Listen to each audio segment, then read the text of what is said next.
Oi, pessoal, como é que vocês estão? Eu espero que vocês estejam bem. E hoje a gente conversa mais um pouquinho aqui sobre alguns capítulos do Conde de Monte Cristo.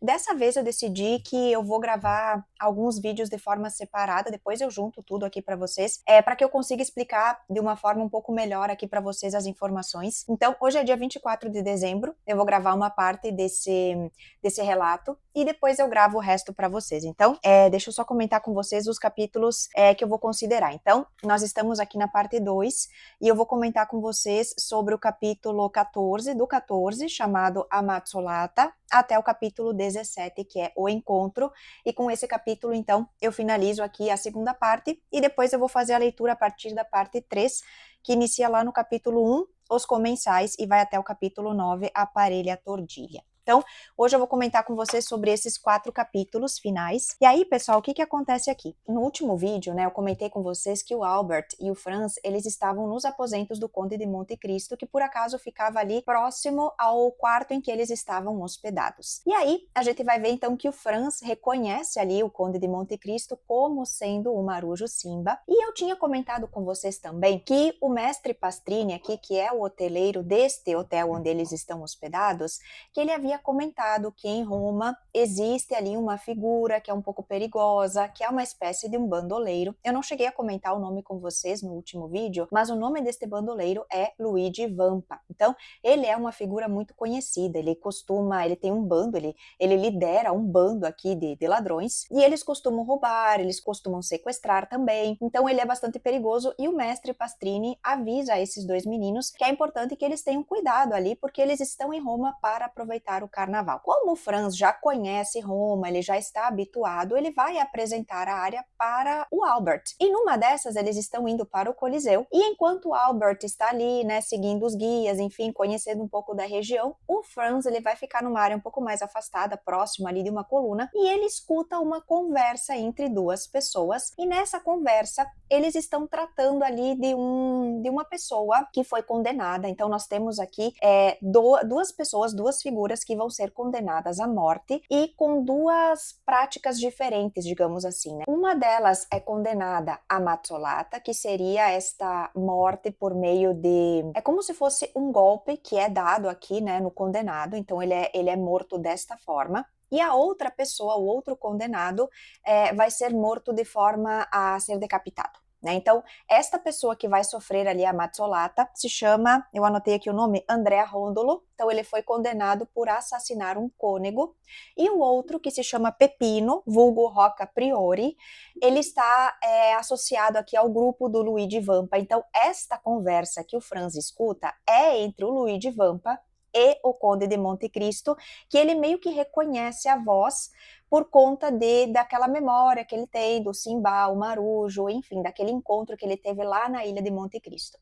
E aí essa voz vai ficar na cabeça dele, e qual que é, o que está acontecendo aqui, né? O Luigi Vampa, então, está conversando com o Conde de Monte Cristo, e o Conde vai dizer a ele que ele vai tentar, então, fazer algo ali para poder libertar o Pepino dessa condenação. E aí, então, fica acertado o quê? Se ele conseguir esse indulto, se ele conseguir libertar o Pepino desta condenação, vai haver um sinal ali nas janelas da parte ali do hotel em que ele está hospedado. Muito bem, e aí com isso, né, a gente vai ter depois esse encontro, então, dos meninos com o Conde de Monte Cristo. E nesse primeiro capítulo que nós temos aqui chamado a Mazzolata, os meninos vão assistir a essa condenação, né? Então, essa manifestação, essa forma como eles eram condenados, ela é apresentada em praça pública, então as pessoas podem assistir a essas mortes, né? Então o Conde ali, ele tem nesse hotel uma área que eu já tinha comentado com vocês que é uma área muito nobre e que ele consegue ter uma visão privilegiada, então ele consegue ter acesso à praça ali onde esses rapazes vão ser executados, um deles pelo menos, né? Porque o outro vai ser libertado, que é esse Pepino que a gente já ouviu falar. E aí então os meninos vão assistir a essa condenação, só que no dia em que ela vai acontecer, os dois estão caminhando em praça pública, então naquele momento em que eles estão prestes a ser executados, o Pepino vai ficar sabendo que ele vai ser libertado, enquanto o outro vai entrar em desespero, porque o mesmo não acontece com ele.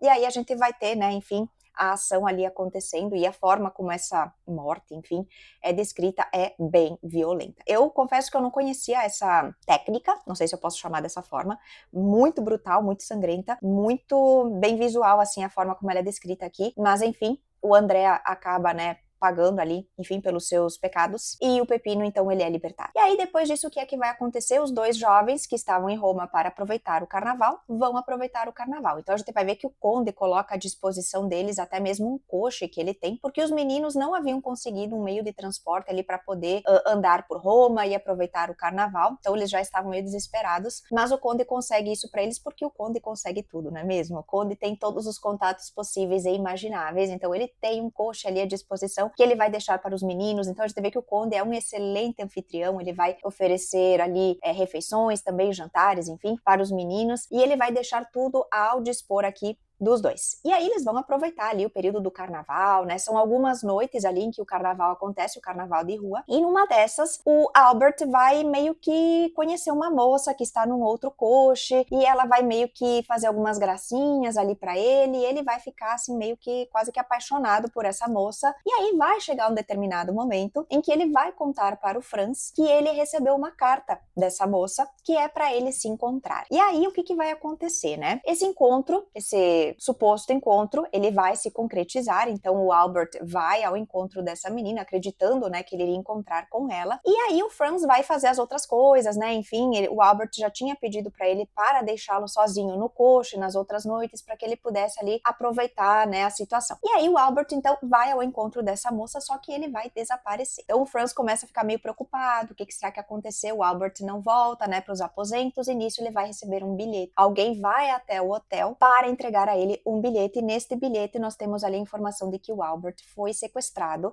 e que para ele ser libertado, ele precisa de uma soma ali de dinheiro, e aí o Franz vai ser responsável então por ir em busca desse dinheiro, só que o valor que o Franz tem e o valor que o Albert tem, juntos, eles não conseguem chegar à soma que está sendo pedida aqui. E aí o que o Franz faz? Ele vai até os aposentos então do Conde de Monte Cristo para pedir ajuda a ele, e aí então nisso, né, a gente vai ficar conhecendo aqui a pessoa que entregou esse bilhete ao Franz, que seria o Pepino, né, aquele rapaz que foi salvo por interferência aqui, por intermédio do Conde de Monte Cristo. E aí quando o Franz percebe a situação, ele vai dizer então que o Conde de Monte Cristo poderia ele mesmo fazer alguma coisa ali para que o Albert fosse libertado, porque ele já entendeu ali que o Luigi Vampa está por trás, que o Conde de Monte Cristo tem uma relação, e o Conde até vai ficar meio assim, né, mas o Franz vai dizer para ele que ele sabe que o Conde e o Luigi se conhecem, mas que ele simplesmente sabe, ele não vai dar muitas explicações, e aí o Conde vai dizer a ele então que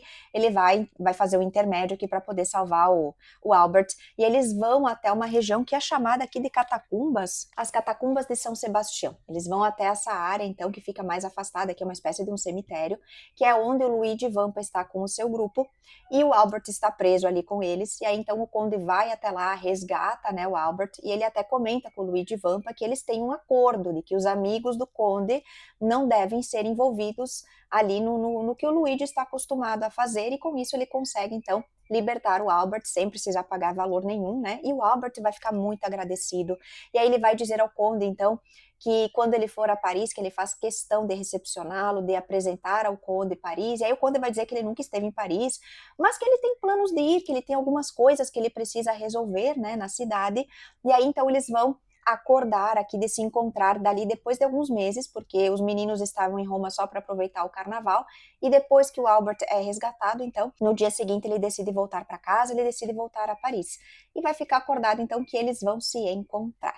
Muito bem, e aí a gente termina agora nesse ponto, a partir de agora a gente vai ver o que é que vai acontecer, né, quando o Conde chegar a Paris, quando ele começar a ter contato com essas pessoas do passado dele, né, então eu acredito que ele meio que armou tudo isso, né, que ele que arquitetou toda essa situação envolvendo o Albert, porque ele sabe que o Albert é o filho da Mercedes, então ele meio que arquitetou, eu, né, acredito, tô fazendo aqui algumas, acredito que essa seja a realidade, que ele arquitetou todo esse plano, toda essa situação, para que ele pudesse chegar a essas pessoas, né, porque senão de outra forma, como ele poderia fazer isso, né, então, agora vamos ver o que é que vai acontecer nos próximos capítulos, depois que eu terminar a leitura dessas outras partes, eu volto aqui para conversar com vocês, tá bom, pessoal? Até a próxima. Tchau, tchau.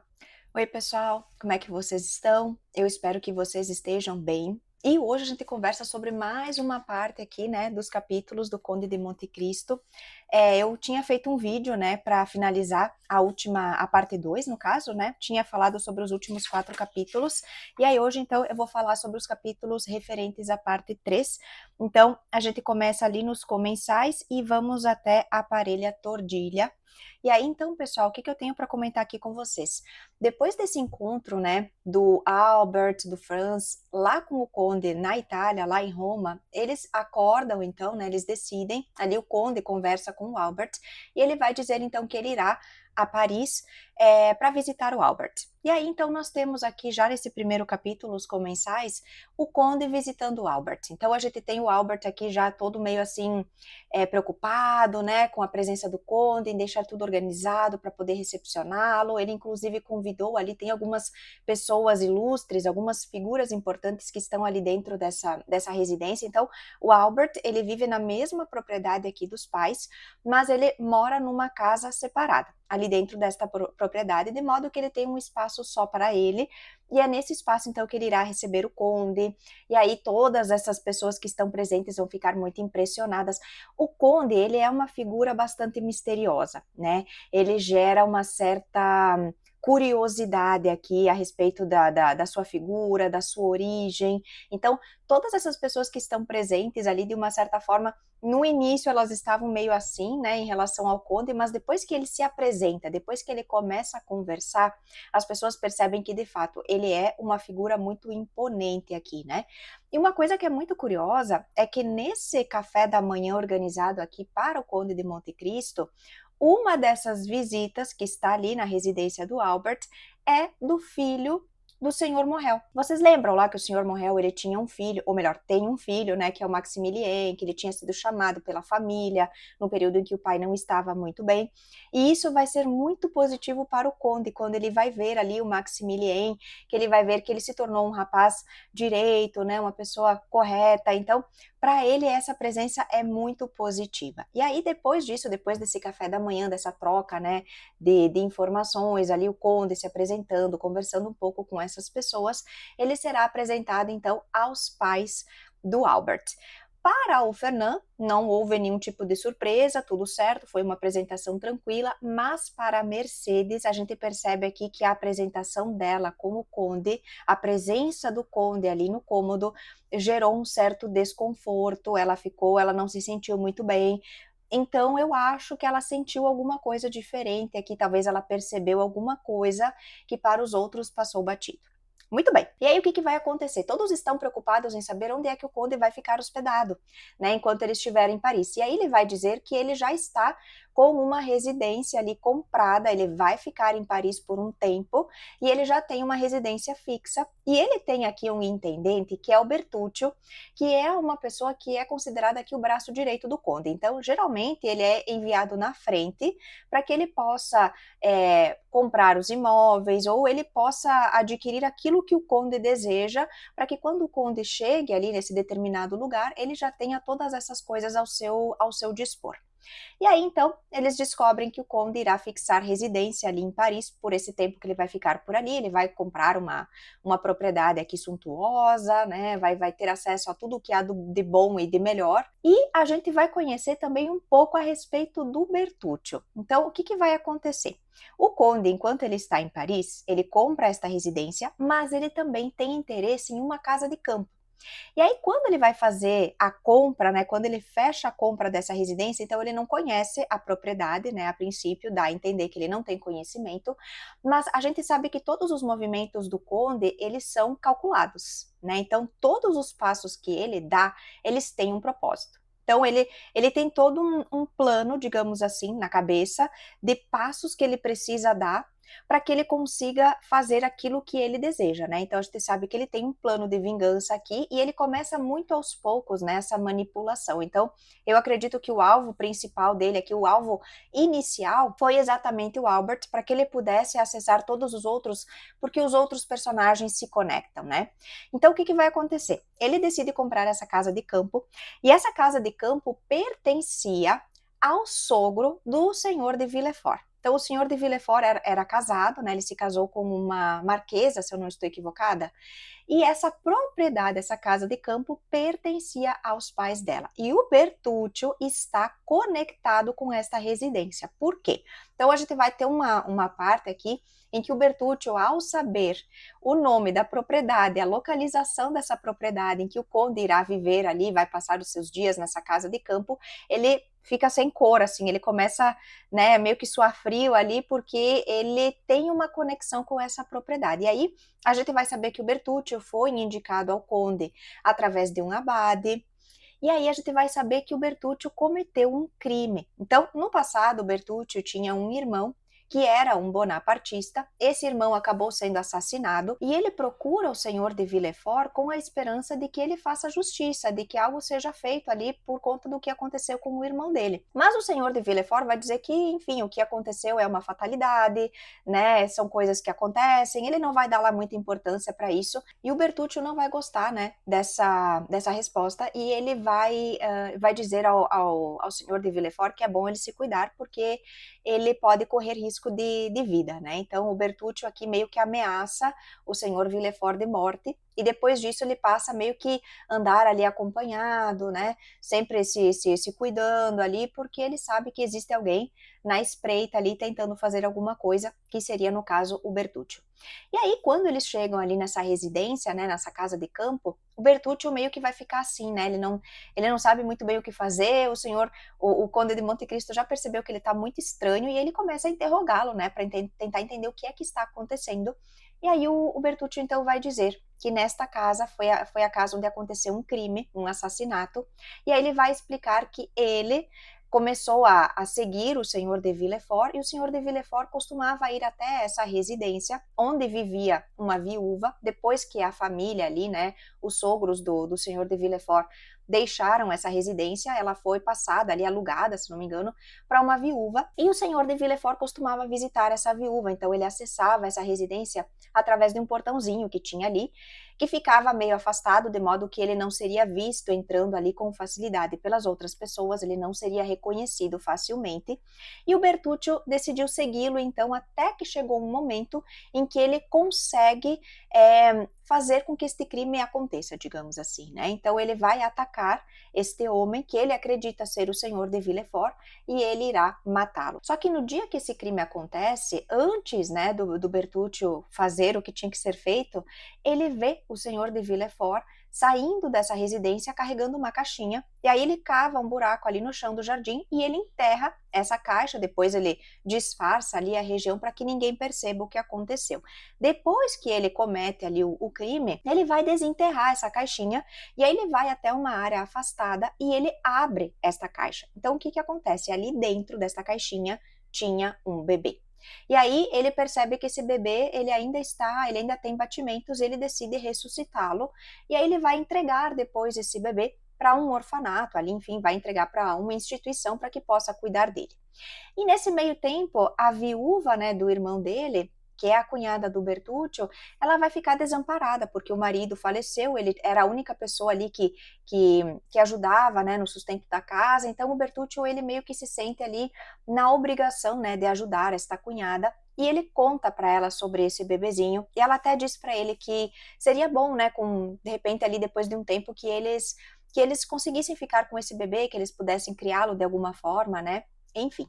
E aí a gente vai ter então uma situação muito curiosa acontecendo aqui, que é justamente esse bebê, né, voltando para essa família, voltando ali para a família da cunhada do Bertuccio. O Bertuccio aqui, ele é meio que um contrabandista, né, então ele sai, ele trabalha ali com essas entregas e ele volta, né, ele ajuda a cunhada, ele tem ali, eles têm uma espécie de um dinheirinho ali que está guardado, e aí quando ele volta, né, de uma dessas suas viagens, ele descobre então que a mulher foi até essa instituição, até esse orfanato, e ela resgatou esse bebê. E o nome que eles vão dar a este bebê é Benedetto. Então, é um nome que de fato não condiz muito com o perfil dessa criança, né? Porque ela vai crescer uma criança muito malvada, eu diria. Né? Então, o nome dele, se eu não me engano, em português, o nome dele seria abençoado, alguma coisa assim. Então, o nome não condiz, né, com as características desse menino. Então, ele é um menino que ele faz coisas ruins, ele ameaça a própria mãe, né? Então ele não tem um comportamento que seja muito condizente com a forma como ele foi criado, se bem que a mãe meio que tenta fazer tudo por ele, dar para ele tudo aquilo que ele pede. Então ele cresce um menino muito arredio, um menino muito mal educado, um menino que se envolve com as pessoas erradas. Então ele tem uma má índole. E aí o que vai acontecer? O Bertuccio decide levá-lo em uma dessas suas viagens de contrabando, meio a contragosto, porque o menino não quer, né? Ele sabe que se ele ficar em casa, a mãe vai fazer por ele tudo o que ele quiser, ela dá dinheiro para ele, ela faz tudo o que o menino pede, e ele não gostaria de ter que trabalhar para conseguir alguma coisa. Então, numa dessas, o Bertuccio irá levá-lo então em uma dessas expedições, em uma dessas viagens, e nessa embarcação em que o Bertuccio está, há um compartimento ali onde ficam essas mercadorias e, de uma forma muito estranha, a embarcação em que ele está vai ser denunciada. Ele não sabe exatamente quem foi que fez essa denúncia, mas, né, vamos ler aí nas entrelinhas, talvez a gente descubra aí quem foi, né? Nessa época o menino já tinha em torno de 12 anos. Eu acredito que ele tenha sido essa pessoa, que ele tenha feito essa denúncia. Essa informação não é passada pra gente no livro, mas não sei, dá a entender, né, que de uma forma muito estranha, de repente, do nada, né, acontece isso. E aí, quando o Bertuccio entende que essa embarcação vai passar por uma fiscalização, que os agentes estão se aproximando, ele decide fugir. E aí, para onde é que ele vai? Ele vai para a residência, ou melhor, para a estalagem do Caderousse. Vocês lembram que quando o Conde de Monte Cristo sai da prisão, ele vai até o Caderousse para buscar informações, disfarçado de abade, ele entrega para ele um diamante. Pois bem, e aí então o Bertuccio vai contar, né, para o Conde de Monte Cristo que nesse período em que isso estava acontecendo, ele fugiu e ele foi até a estalagem do Caderousse porque eles meio que tinham um acordo ali, né? Existia uma área em que o Bertuccio podia se esconder, de modo que se houvesse algum tipo de fiscalização, ele não seria preso, ele não seria encontrado, e ele vai ficar ali. E no dia em que isso acontece, é exatamente o dia em que o Caderousse recebe a visita deste abade. Então, ele está contando toda essa história, né, para o Conde de Monte Cristo, embora o Conde já conheça, né, uma boa parte do que irá acontecer, e aí ele vai contar para ele que o abade chegou, que contou para ele sobre a morte do Dantese, que existia um diamante envolvido, e enfim, esse diamante era para ser dividido entre os amigos, mas aí o Caderousse vai contar que esses amigos não eram assim tão bons, e no fim fica decidido então que o próprio Caderousse será herdeiro de toda desse diamante, né, que esta joia pertencerá apenas a ele, e nisso tudo o Bertuccio narrando a história ali pro Conde de Monte Cristo. E aí depois disso o Caderousse, né, vai em busca de uma pessoa que possa avaliar ali a joia, o diamante, porque a ideia é que ele fosse vendido ali por uns 50 mil francos, se eu não me engano é essa moeda que eles utilizam, e que ele poderia então usar esse dinheiro depois. E aí ele vai fazer com que o joalheiro, né, vá até a residência dele para avaliar o diamante e tudo mais, eles acabam fechando o negócio, o joalheiro vai vender para ele, vai comprar esse diamante com um valor um pouco inferior, se eu não me engano 45 mil francos, e aí neste dia em que esta negociação acontece, o tempo está se preparando ali para uma tempestade, e aí até o Caderousse sugere, né, que o joalheiro fique ali na casa dele, que passe a noite ali, enfim, depois de toda essa negociação, né, mas o joalheiro tenta sair e depois de um tempo ele volta. Nesse meio tempo, enquanto ele está fora, a esposa ali do Caderousse, né, ela vai sugerir ao Caderousse que ela vai ficar muito chateada com ele porque ele deixou o joalheiro sair, né, então o que ela dá a entender? Que eles poderiam fazer alguma coisa ali com esse joalheiro e tomar de volta esta joia e provavelmente vender essa joia novamente, e assim o valor, né, que eles teriam seria muito maior do que aquilo que foi passado para eles.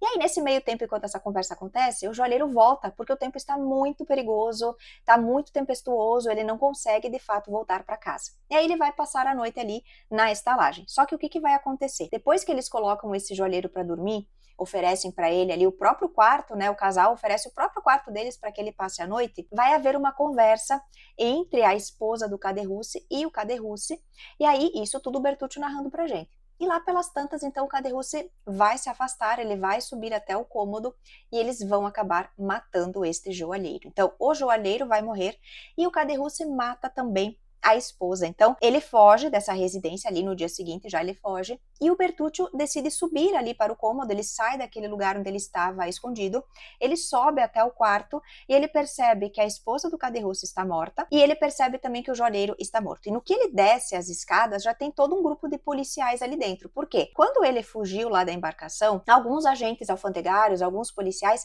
já estavam procurando por ele. Um deles acabou seguindo ali o Bertuccio, perdeu ele de vista, mas imaginou que ele pudesse estar ali na estalagem. Então eles vão todos todos para essa estalagem e vão encontrá-lo lá. Nisso eles vão prendê-lo porque vão acusá-lo de assassinato, como se ele fosse culpado por aquilo que aconteceu. Embora ele diga que ele não tem culpa, que não foi ele a pessoa que matou, né? Ele vai ser preso e ele vai dizer a todas essas pessoas que eles precisam ir em busca do abade. Se eu não me engano, o nome desse abade é Busoni, uma coisa assim, que é o abade que fez a visita aqui para o Caderhussi, que entregou o diamante, e ele vai contar toda a história, enfim, de modo que ele consiga sair livre de toda essa situação, e eles vão conseguir encontrar esse abade, e vai acontecer uma situação aqui em que o Bertuccio vai ser livre, o Caderhussi vai ser encontrado, ele vai ser condenado a trabalhar eternamente nas galés, e ele, enfim, vai ter o fim, né, que merecia, né, porque eu até achava aqui, depois que o Conde de Monte Cristo tem o primeiro contato com ele, que depois que ele fizesse a venda desse diamante, que ficaria tudo bem, né, que ele iria se redimir, né, da sua maldade e todas as coisas ruins,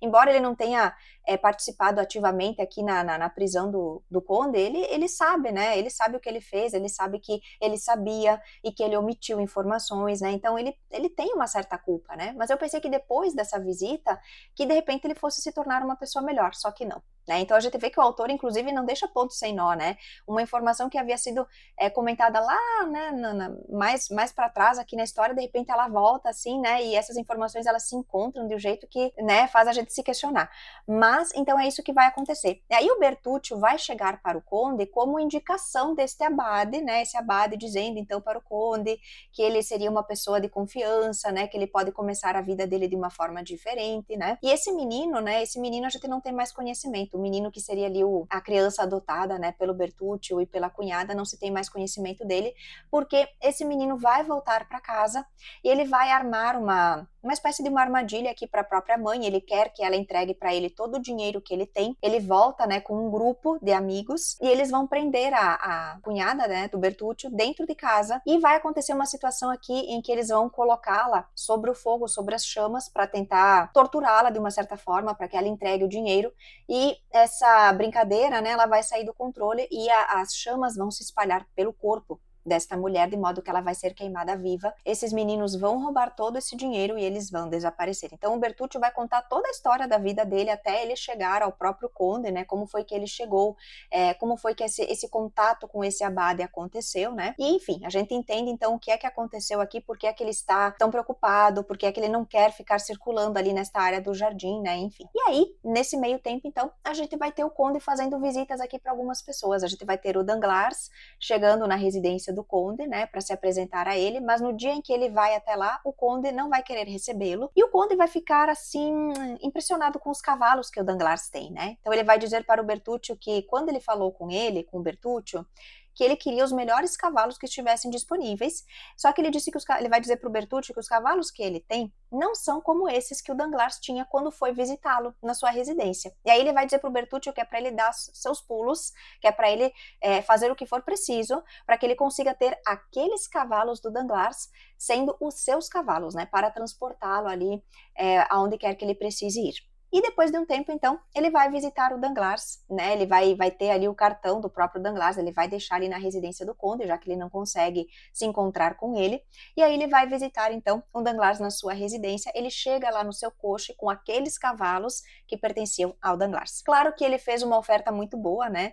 O valor desses cavalos, a oferta que foi feita era o dobro do valor que eles tinham sido comprados, né? Então foi uma troca bem considerável, né? Foi favorável, digamos assim. E aí, nesta residência, ele vai conversar com o Danglars vai dizer que ele teve uma recomendação. Aqui o Danglars, ele é um banqueiro, mas ele também tem envolvimento aqui com a política, né, então ele quer conversar com o Conde, ele quer entender qual seria o valor, né, ao qual o Conde está disposto ali a pegar do banco, porque ele tem uma informação, ele recebe uma carta de que o valor ao qual o Conde teria acesso seria um valor ilimitado. Né, então não fica estipulado o valor que ele teria que dispor aqui aos cuidados do Conde, e aí o Conde vai dizer a ele que ele tem ideia de pegar em torno de 6 milhões para ele usar enquanto ele está ali neste período, né, em Paris, enquanto ele vai ficar por aí. E aí nisso o Danglars vai ficar assim, impressionado, né, porque é uma soma muito alta, e aí ele vai entendendo aos poucos, né, que o Conde tem muita influência, que o Conde tem muito dinheiro, e vai apresentá-lo então à sua esposa. E aí nisso, a gente vai ter a condessa aqui sendo apresentada ao Conde de Monte Cristo,